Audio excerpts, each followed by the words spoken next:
Hello YouTube，歡迎翻到嚟16.AI 嘅 channel 啦，我係16。咁喺琴晚咧有一個好震撼嘅新聞咧出咗嚟，就係咧 Claude Code 嘅 source code 咧係 leak 咗喺網上面。咁啊 via 一個 map file 啦，喺佢哋 npm registry 啦，咁唔需要理嘅呢個其實。總言之咧就係佢哋呢一個 software 嘅 source code 咧就係喺網上邊咧係出咗嚟嘅。咁其實咧已經有人喺 GitHub 嗰度咧做咗一啲 fork 啊，其實將佢哋所有嘢咧都 post 晒出嚟。咁係對 Anthropic 嚟講咧，可能係一個災難啦，因為咧佢哋嘅 competitor 即係Codex 啊，同埋 Google 咧，即係 Anti-Gravity 嗰邊咧，其實係可以睇晒佢哋咧究竟係點樣運作嘅。咁而家係咪代表你可以 locally run 呢一嚿嘢咧？係咪代表呢嚿嘢已經 open source 咗咧？其實咧係 yes 嘅。咁但係咧，我個人認為咧就唔係太即係唔係太緊要嘅，因為咧。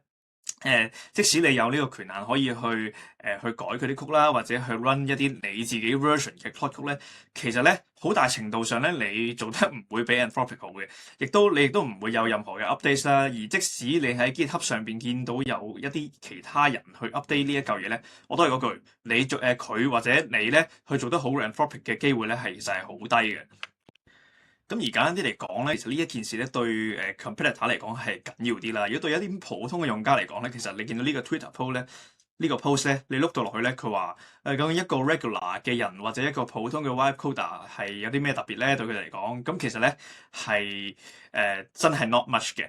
咁一陣間咧可以講一講，因為佢啲 source code leak 咗出嚟啦。咁其實大家對呢一個 software 咧嘅理解咧都係會多咗嘅。咁入邊有啲咩 hidden features 啊，或者其實我哋應該點樣去用呢個 software 咧？其實對一個普通 user 嚟講咧係會較為多資訊咗咧，同埋會緊要啲。反而咧，我想學咧係究竟我哋知道咗可能入邊嘅 architecture 之後咧，有啲乜嘢喺我哋 vibe coding 嘅時候咧係可以做得好啲。咁而第一樣嘢咧，嗱，即係 by the way 呢一個咧係一啲網上面一啲即係KOL 啦，或者一啲大神咧，其實佢哋睇咗呢一個呢個 leak 之後咧，就即係綜合咗一啲點出嚟啦，咁就同大家介紹翻。好，第一點咧就係呢一個 Claude.md 呢個 file 咧，係每一個 prompt 咧，佢都會 run，佢都會睇嘅。咁之前嘅片咧，其實都有介紹過呢一個 file 係乜嘢嚟啦。其實係佢一個 high level 嘅一啲每一個 project 或者係 globally 咧，究竟佢一啲守則係點樣樣？即係譬如你要佢每一個 prompt，我哋都要去用某一個 skill 嘅，或者去睇某一啲嘢先至進行我哋嗰個成個 project 去改 file 或者去寫一啲 program 嘅。咁咧呢一個 Claude.md 嘅 file 咧就係呢一個 project 嘅 instructions 啦。咁而佢每一次都要 load 係代表乜嘢咧？代表咧其實呢一個 file 咧，我哋應該要 keep 住 update 佢。嗱，instead of 咧，我哋平時可能會整完一次之後就劈咗喺度，當一個普通 instructions 我哋唔做咧。其實當我哋每一個 software 唔會有任何 update 有任何新 function 嘅時候咧，我哋都可以叫 Claude 咧去 update 翻呢一個 file，令到咧佢呢個 file 咧係幾時都 up to date。咁證明咧就會係即係你嗰個成個 project 上面嗰個 context 咧會做得好啲。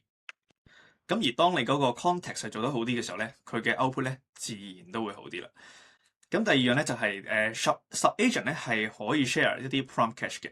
簡單啲嚟講咧，就係如果你係標記一啲 sub agents 啦，或者係一啲叫做 agent teams 嘅話咧，其實佢哋係會有同一個記憶，佢哋會有 share 同一個 context。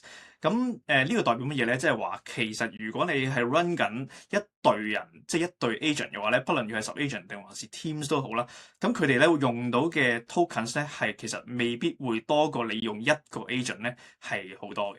咁換句話說咧，就係其實我哋可以將某一啲唔同類型嘅 task 可以交俾唔同嘅 sub agents 或者唔同嘅 teammates 咧去做。簡單啲講就係，譬如我有一個寫 program 嘅 agent。咁然後咧，我有一個 testing 嘅 agent，亦都有一個 quality assurance 嘅 agent。咁我哋咧可以俾佢哋三個咧一齊去傾偈，一齊去做嘢，就好似一間公司一隊 team 咁樣去 concept。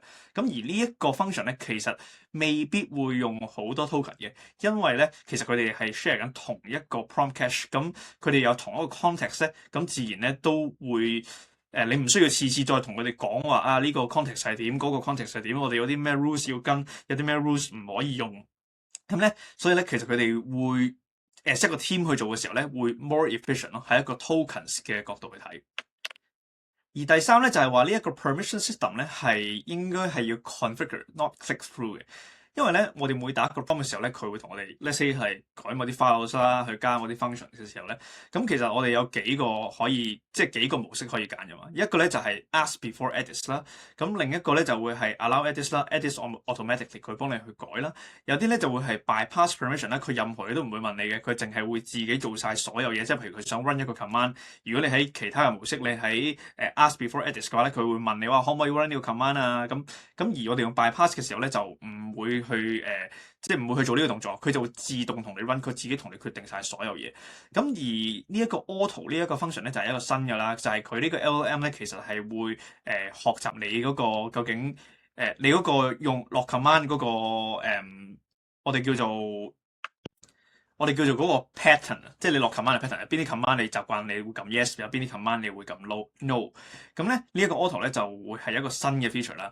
咁但係咧，我個人認為啊，其實對於絕大部分 white coder 嚟講咧，其實用 bypass 係足夠嘅，因為咧其實嗰個 AI 都係非常之醒目啦。其實而佢當佢去決定執行某啲指令嘅時候咧，其實都唔係即係想像中咁即係 dangerous 啦。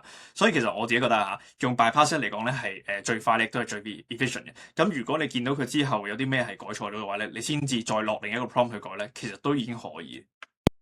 咁而第四咧係一啲 compact嘅 strategies 啦，因為咧其實如果你都要用 Claude Code 或者甚至乎係其他嘅 AI 嘅 IDE 咧，你會發覺其實當你嗰個 prompt 或者個 conversation 咧係太長嘅時候咧，其實佢之後同你修改你個 program 或者你個 website 任何嘢 workflow 咧，嗰個 quality 咧係會降嘅。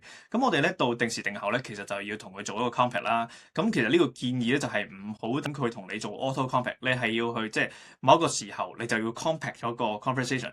咁但係我自己試過啦，其實如果你係 compact 幾次啦，咁其實佢嗰個之後同你改嘢嗰個 quality 咧都係會跌嘅。咁去到咁上下咧，其實咧我哋需要去做一個叫做 context collapse 啦。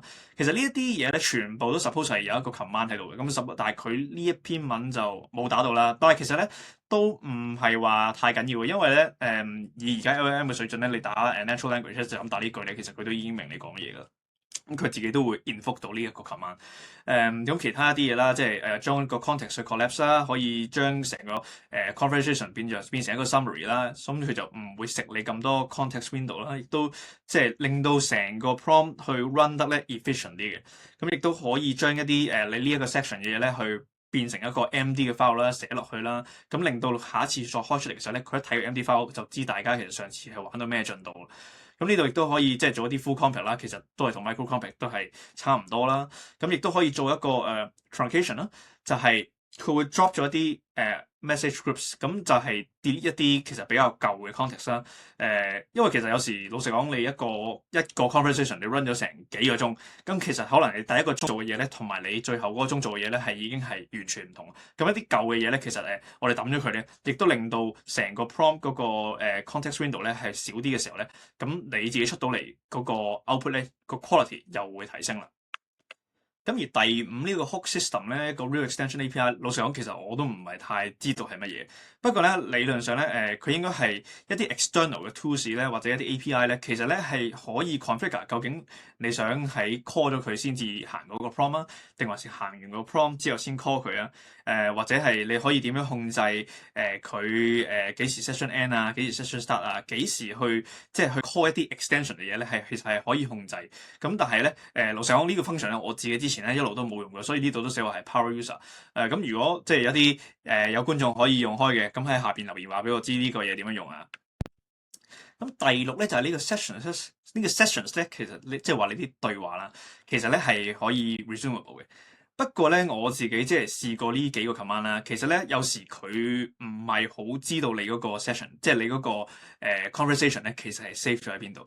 咁而呢度咧都俾咗條 link 你啦。咁假設即係 let's say 你同佢講呢一句啦，或者即係打呢幾個 command 咧，佢唔知道發生咩事嘅話咧，你就可以話俾佢聽，喂，其實我上一個 conversation 咧係 save 咗喺呢度喎。咁呢一個位咧，你去打開 File Explorer 嗰度咧，其實就唔難會揾到嘅。